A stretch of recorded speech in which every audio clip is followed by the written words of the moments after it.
All right, let's talk about the architecture of emotional intensity. What if feeling too much isn't a flaw at all?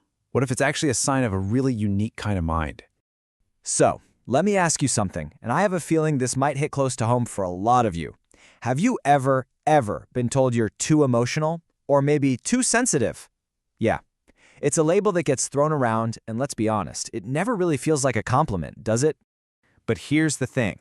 What if that's not even close to the whole story? The source material we're diving into today suggests that this label is usually a huge misunderstanding. A misunderstanding of a trait that's not only rare, but pretty powerful. Okay, so let's just get right into it and tackle this misconception head on.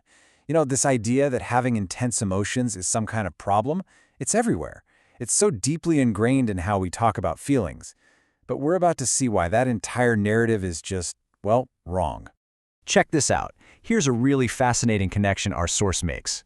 Gifted minds often come with gifted emotions. And listen, this isn't about being out of control, not at all. It's about experiencing, well, everything. The good stuff, the bad stuff, happiness, sadness, anger, just with a much higher amplitude than most other people.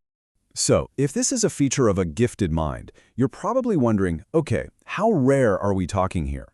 Well, get ready, because the answer might actually surprise you. 2%.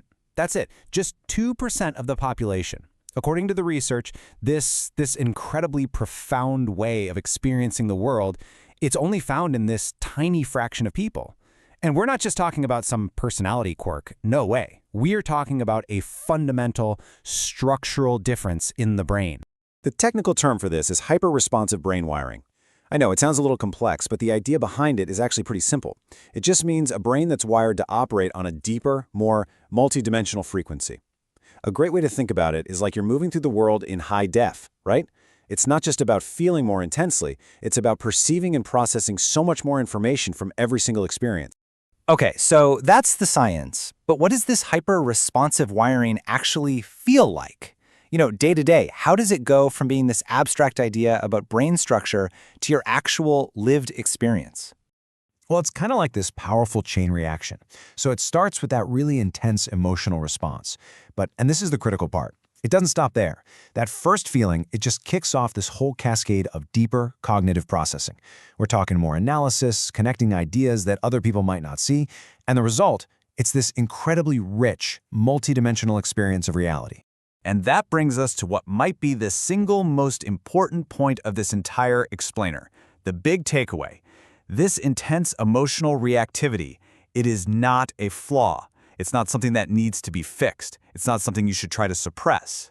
Once you really get that, it allows for this massive shift in perspective, right? It's time to completely reframe what it even means to be too emotional. And this really lays it out perfectly. On one hand, you've got the old myth. Emotional intensity is a problem, and you've got to fix it. But the reframe, it's that it's actually a sign, an indicator of a mind that is literally wired for a deeper, richer experience of life. Let's just soak that key phrase in one more time. A sign that the brain is wired to function at a deeper, more multidimensional frequency. I mean, when you really start to see it that way, everything changes. What might have felt like a burden your whole life suddenly becomes a capacity. What someone might have labeled a weakness is revealed for what it actually is, a unique and incredibly powerful strength. So let's pull it all together. What's the big picture? It's simple, really. What we call being too emotional is not a character flaw. Far from it. It's often a sign of this rare, hyper-responsive brain that's wired to process the world with just incredible depth and complexity. Think of it like this. It's a different operating system, not a faulty one. And that leaves us with one last, really powerful question to think about. What if the goal was never about trying to feel less? What if the real journey is about learning how to understand, and maybe even harness, the incredible power of a brain that's wired for this kind of intensity?